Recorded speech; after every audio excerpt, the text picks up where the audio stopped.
Hi friends, welcome back. तो देख कर रहे हैं हम the second part of Pawan Kalyan versus Vijay, the new battle for Hindutva in south India. First part भी इसी चैनल के अंदर है, तो उसको पहले देख लेना और उसके बाद फिर ये सेकेंड चैनल देखना, सेकेंड पार्ट देखना अगर आपने अभी तक फर्स्ट पार्ट नहीं देखा है। अच्छा, हमारा क्वेश्चन ये था कि विजय जो है ये है क्या, तो मतलब इसका रिलीजन क्या है जो इतना एंटी वो बोल रहा है। तो पता चला वो क्रिश्चियन है। तो कमेंट से पता चला थोड़ा अजीब सी बात है कि आपका फर्स्ट नेम विजय है और आपका रिलीजन क्रिश्चियन है। वही कन्वर्जन हो गया होगा और क्या। कभी किसी टाइम थोड़ा पर क्रिश्चियनिटी इंडिया में आई कैसे है? नहीं है, जब आप क्रिश्चियन रिलीजन ले रहे हैं तो आपका फर्स्ट नेम क्यों नहीं चेंज हुआ, आई डोंट नो।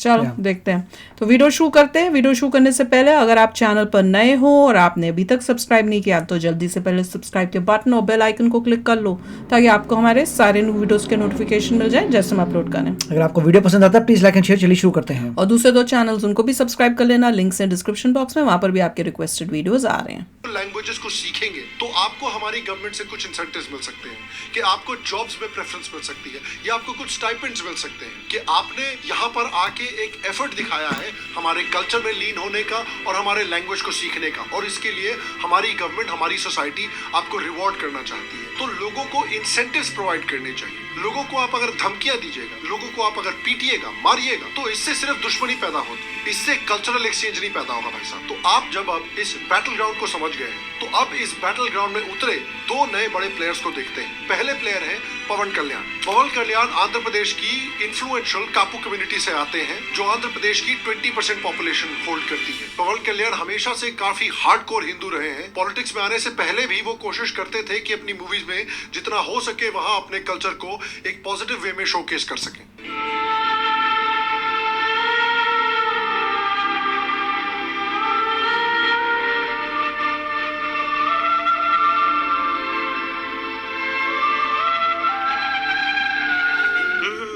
నేను కృష్ణుని కాబట్టి మాయలు చేశాను। पवन कल्याण ने अपने पॉलिटिक्स की करियर की शुरुआत 2008 में की थी, जब उन्होंने युवा राज्यम के प्रेसिडेंट के रूप में काम किया था, जो प्रजा राज्यम पार्टी का यूथ विंग था। लेकिन जब 2012 में पीआरपी को कांग्रेस के साथ मर्ज कर दिया गया था चिरंजीवी के द्वारा, तो पवन कल्याण ने खुद को पार्टी से अलग कर दिया था, क्योंकि पवन कल्याण हमेशा से प्रो हिंदुत्व थे और उन्हें ये बात पसंद नहीं आई थी कि वो ऐसे पार्टी में रहे जो हमेशा हिंदुओं को विलेनाइज करती है और माइनॉरिटी अपीसमेंट करती है। इसीलिए 2014 में पवन कल्याण ने जनसेना पार्टी के नाम से खुद की पार्टी लॉन्च की और उस समय से उन्होंने हिंदुत्व पर स्ट्रॉन्ग स्टांस लिया है और हिंदुत्व को काफी प्रमोट भी किया है। पवन कल्याण ने फ्री टेम्पल मूवमेंट पर क्लियर स्टैंड लिया है। Hindus temple should be controlled only by Hindus.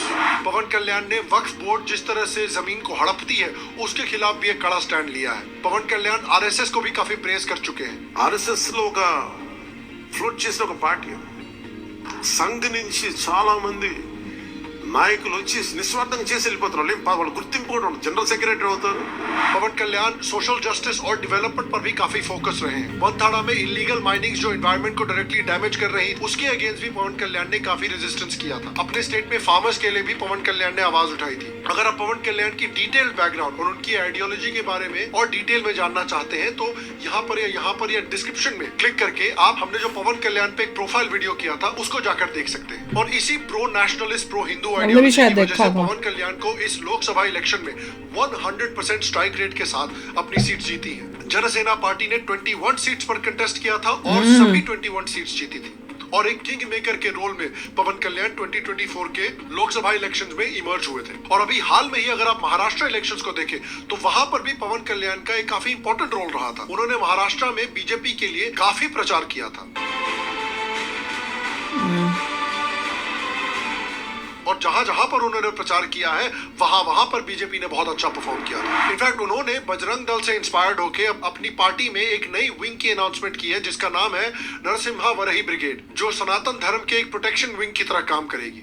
News coming in right now. The Janasena is all set to launch a Narasimha Varahi wing in order to strive for the protection of Sanatan Dharma. इतना ही नहीं, उन्होंने बांग्लादेश में हिंदुओं के हो रहे नरसंहार पर भी आवाज उठाई है। उन्होंने बांग्लादेश में इस्कॉन पुजारी चिन्मय कृष्णदास के अरेस्ट को भी ओपनली कंडेम किया है। अब इसके ऑपोजिट में आते हैं तमिलनाडु के फिल्म स्टार विजय।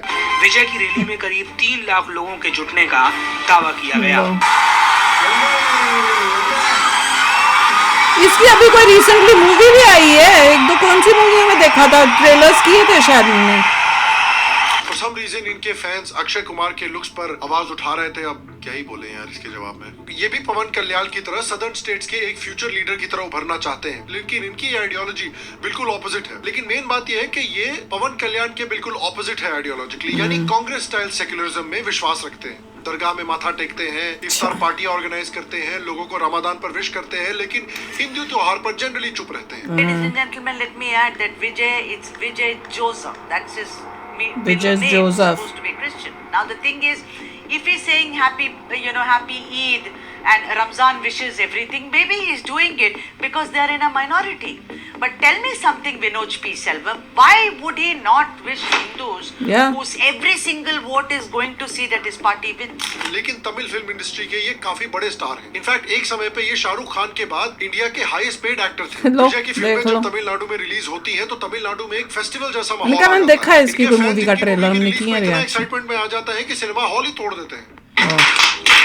पागल लोग। विजय हमेशा से द्रविडियन आइडियोलॉजी और पेरियार से काफी इन्फ्लुएंस रहे हैं। इसी कारण उन्होंने 2011 में AIADMK को भी सपोर्ट दिया था। उनकी आइडियोलॉजी भी बहुत एंटी हिंदी इंपोजिशन है। उन्होंने खुद एक मूवी भी निकाली थी जिसमें उन्होंने खुलकर हिंदी इंपोजिशन के खिलाफ आवाज उठाई थी। विजय ने सिटीजनशिप अमेंडमेंट एक्ट के खिलाफ भी आवाज उठाई थी। उन्होंने तो यहाँ तक कह दिया था कि तमिलनाडु में कभी भी वो CAA लागू नहीं होने देंगे। अमित भाई, यूनिफॉर्म सिविल कोड पास करने के पहले जरा फोन कर लेना बाबूजी को। सफेद कपड़ा ओ जो डबल रोल वाली एक मूवी थी जिसकी हमने ऐड की ट्रेलर किया था, ये वही नहीं है। बिल्कुल चुप रहते हैं, जिससे साफ पता चलती है उनकी द्रविडियन माइंडसेट। क्योंकि द्रविडियन आइडियोलॉजी के मुताबिक तमिल न्यू ईयर चिटिराई यानी 14 अप्रैल में नहीं बल्कि पोंगल पर मनाया जाता है। लेकिन इन सारे कंट्रोवर्सीज के बावजूद उनकी स्टारडम पर बिल्कुल भी इफेक्ट नहीं आया तो। और अपने इसी स्टारडम के भरोसे अब विजय ने पॉलिटिक्स में एंट्री ली है। उन्होंने 2 फरवरी 2024 को अपनी political party Vettri Kazhagam launch की थी, जिनकी पहली ओपनिंग रैली में ही 10 लाख से ज्यादा लोग आ गए थे। इस महासभा में आई भीड़ को देखकर लोगों ने दावा किया कि इस सभा में 10 लाख से ज्यादा लोग पहुंचे हैं। मीडिया रिपोर्ट्स कई ऐसे दावे कर रही थी। और अब उनकी पार्टी 2026 तमिलनाडु असेंबली इलेक्शंस में कंटेस्ट करने वाली है। उन्होंने DMK को अपना पॉलिटिकल राइवल और BJP को अपना आइडियोलॉजिकल राइवल कहा है। उन्होंने विल्लुपुरम में कहा, तमिलनाडु में बदलाव की जरूरत है। भाजपा TVK की वैचारिक प्रतिद्वंदी है, जबकि DMK राजनीतिक विरोधी। विजय पेरियार जैसे द्रविडियन लीडर से काफी इंस्पायर्ड है और उन्होंने द्रविडियन प्रिंसिपल्स को फॉलो करने का भी प्रॉमिस किया है। इसका रिजल्ट आपको इनके स्पीचेस में भी दिख सकता है। वो कहते हैं कि उनकी सरकार बनते ही वो गवर्नर जैसी अनकॉन्स्टिट्यूशनल पोस्ट को हटा देंगे। तो अब यहाँ पर 2 कोalitions के बीच की जंग है। अब देखिए, बहुत इंटरेस्टिंग बात यह है कि जो डिफरेंसेस पवन कल्याण और विजय थलपति की आइडियोलॉजीज में हैं, वही डिफरेंसेस टू सम एक्सटेंट आप तेलुगु इंडस्ट्री और तमिल फिल्म इंडस्ट्री में भी देख सकते हैं। आपने देखा होगा कि हाल में ही तेलुगु इंडस्ट्री जो है और Kannada industry to an extent as well, उन्होंने एक काफी बड़ा पुश किया है बॉलीवुड के मार्केट शेयर को कैप्चर करने का, यानी नॉर्थ की ऑडियंस को भी कैप्चर करने का। वो अब अपने आप को लैंग्वेज से कंस्ट्रेन नहीं करना चाहते। वो चाहते हैं कि उनकी फिल्में बेसिकली अब पूरा भारत देखे। They want to become the new Bollywood और इसीलिए ऐसी मूवीज भी निकाल रहे हैं जो प्रो नेशनलिस्ट हो, प्रो इंडिया हो, जैसे अल्लू अर्जुन की फिल्में हो, जितेंद्र रेड्डी की फिल्म हो, RRR याद कीजिए, बाहुबली याद कीजिए, उसके अलावा कन्नड़ा की कांतारा मूवी जो आई थी, जो इतनी पॉपुलर हुई थी। अब तो अल्लू अर्जुन जैसे बड़े बड़े तेलुगु एक्टर्स हैं जो पटना जाते हैं अपनी फिल्मों को प्रमोट करने के लिए। बताइए, पावन धरती को मेरा शत शत प्रणाम। पुष्पा कभी झुकेगा नहीं, लेकिन आज पहली बार आपका प्यार के लिए झुकेगा। Thank you partner. उसी तरफ आप तमिल फिल्म इंडस्ट्री को देखिए, जो अभी भी उस लैंग्वेज शॉविनिज्म में इन्वॉल्व है, जिसमें कई फिल्में ऐसी हैं जो द्रविडियन आइडियोलॉजी को प्रमोट करती हैं या एंटी हिंदू मैसेजेस देती हैं, जैसे मुकुट्टी अम्मन, जैसे आइंदा विथान का डायलॉग जिसमें मुरुगन और जीसस को कंपेयर किया गया है। हाल में ही बड़े एक्टर सूरज की फिल्म निकल कर आई थी जिसमें काफी एंटी हिंदू डायलॉग्स यूज किए गए थे। तो अब इस बैटल ग्राउंड को अगर देखें तो दो बड़े कोलिशंस के बीच में इस समय पर सदर्न स्टेट्स में जंग हो रही है। एक है एंटी हिंदू कोलिशन जिसमें ऑब्वियसली ये विजय है, डीएमके है, कर्नाटका के सतीश जड़खोली जैसे लीडर्स हैं जिन्होंने हिंदू को डर्टी वर्ड कहा था, एएन शमशीर है केरला के जो केरला असेंबली के स्पीकर हैं जिन्होंने हिंदू गॉड गणेश के खिलाफ आवाज उठाई थी, उदयनिधि स्टालिन है जो सनातन धर्म को ही खत्म करना चाहते हैं, डीके शिव कुमार है जिन्होंने कहा था कि मंदिरों को फ्री करना एक हिस्टोरिकल ब्लंडर होगा, जी परमेश्वर है कांग्रेस के कर्नाटका होम मिनिस्टर जिन्होंने एंटी हिंदू स्टेटमेंट्स दिए हैं, सीपीएम के लीडर्स हैं जो राम मंदिर को एंटी हिंदू बताते हैं, कमल हासन है वो काफी समय से काफी हिंदू फोबिक कमेंट्स देते हुए आ रहे हैं, उनके अगेंस्ट है कमल हासन भी नेशनलिस्ट और प्रो हिंदू लीडर्स साउथ के, जैसे कि केरला के Anil Antony, veteran Congress leader AK Antony के बेटे जिन्होंने हाल में ही बीजेपी को ज्वाइन किया है और नेशनल सेक्रेटरी के तौर पर काम कर रहे हैं। I am very honored and humbled by the confidence and the support that was shown by the leadership in me.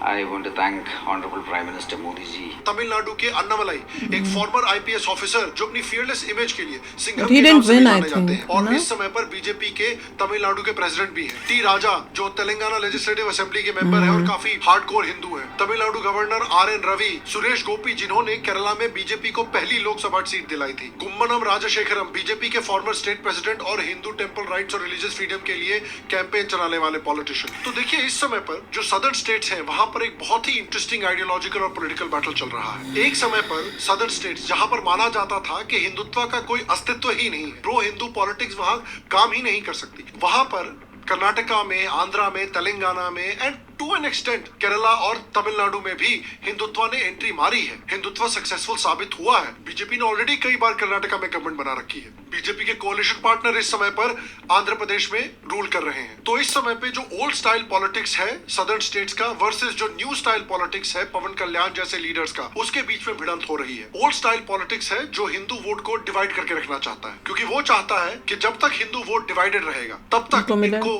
Cast के बेसिस पर एक्सप्लॉइट किया जा सकता है। डोमिनेंट कास्ट जो है वो अपने लिए वोट ले सकते हैं और जो उनकी द्रविडियन आइडियोलॉजी है, माइनॉरिटी अपीसमेंट आइडियोलॉजी है, वो काम कर सकती है। तो बेसिकली हिंदुओं के बेनिफिट के लिए कुछ भी नहीं हो सकता। दूसरी तरफ एक आइडियोलॉजी है जो हिंदुओं को कास्ट, रीजन और लैंग्वेज के बेसिस से उठकर अपने आप को सिर्फ हिंदुइज्म से रिलेट करने को कह रहे हैं, अपने सिविलाइजेशन से रिलेट करने को कह रहे हैं और एकजुट होने को कह रहे हैं। जो नारा योगी आदित्यनाथ ने दिया है, बटेंगे तो कटेंगे, जो नारा मोदी गवर्नमेंट ने दिया है, एक है तो सेफ है, इसी नारे को पवन कल्याण और अन्नामलाई जैसे लीडर्स लेकर अब सदर्न इंडिया में धावा बोल रहे हैं। अब इस बात को सदर्न इंडियन स्टेट्स में कम्युनिकेट किया जा रहा है कि अब समय है भारत को ग्रेटनेस की तरफ ले जाने का, और अगर भारत को ग्रेटनेस की तरफ ले जाना है, हिंदुओं को अपने राइट्स को बचाना है, अपने सिविलाइजेशनल कल्चरल गोल्स को अचीव करना है, तो अब लैंग्वेज, कास्ट, रीजन, इन सब बकवास से बाहर निकलिए, एकजुट होइए। एकजुट होइएगा तो भारत कुछ भी अचीव कर सकता है, लेकिन बटेंगे तो कटेंगे।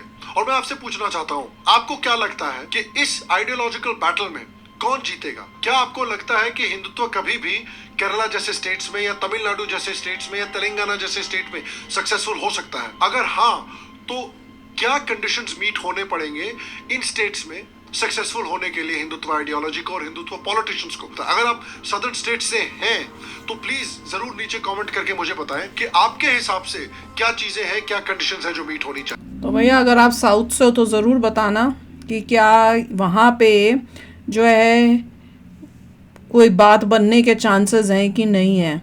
पर जिस तरह से हालात हैं, इट इज़ क्वाइट शॉकिंग। जैसे हिस्ट्री में देखो तो इन्वेडर्स जो थे वो साउथ तक तो नहीं पहुंचे थे, तो वहां पे तो हाँ कम पहुंचे थे, तो अगर वहां कम पहुंचे थे तो वहां पे कन्वर्जन्स कम हुई होनी चाहिए। पर उसके बाद ऐसे लग रहा है कि कुछ और ही चलता रहा, जो जिससे आम जनता को पता ही नहीं, जो नॉर्थ में बैठे हो या गवर्नमेंट है उसको कोई अलग पता ही नहीं है। ऑब्वियसली कांग्रेस जब थी तो वो तो वैसे ही आंखें बंद करके बैठी हुई थी, वो तो दबा के कन्वर्जन्स हो रहे हैं, सब हो रहा है, उसने कोई एक्टिव एक्शन नहीं लिया। पर एक बात ये है कि चाहे हम कुछ भी कर लें, जो 2050 तक जो है सिचुएशन बहुत ही ब्लीक होने वाली है।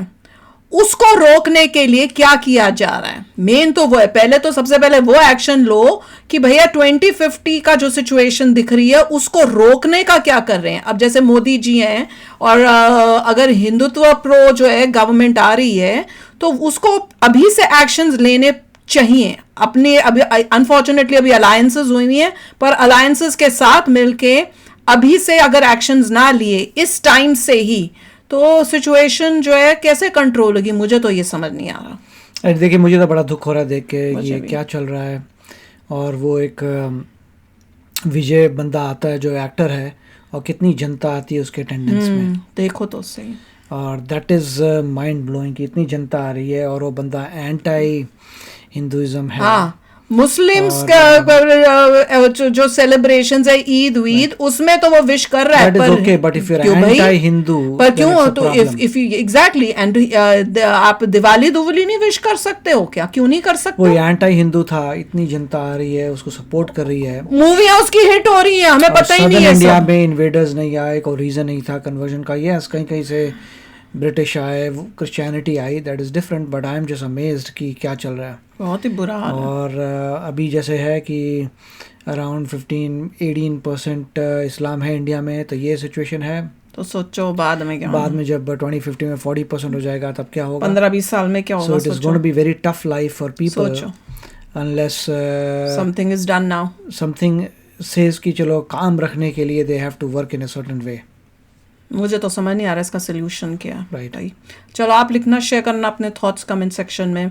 चलते हैं, मिलेंगे नेक्स्ट वीडियो में बहुत ही जल्द. Till then take care and bye bye. तो अगर आप मेरे इस चैनल पे नए हो तो जल्दी से सब्सक्राइब के बटन को हिट करो और बेल आइकन को क्लिक करो, ताकि आपको मेरा जब नया वीडियो मैं लगाऊं आपको उसके बारे में जल्दी से पता चल जाए.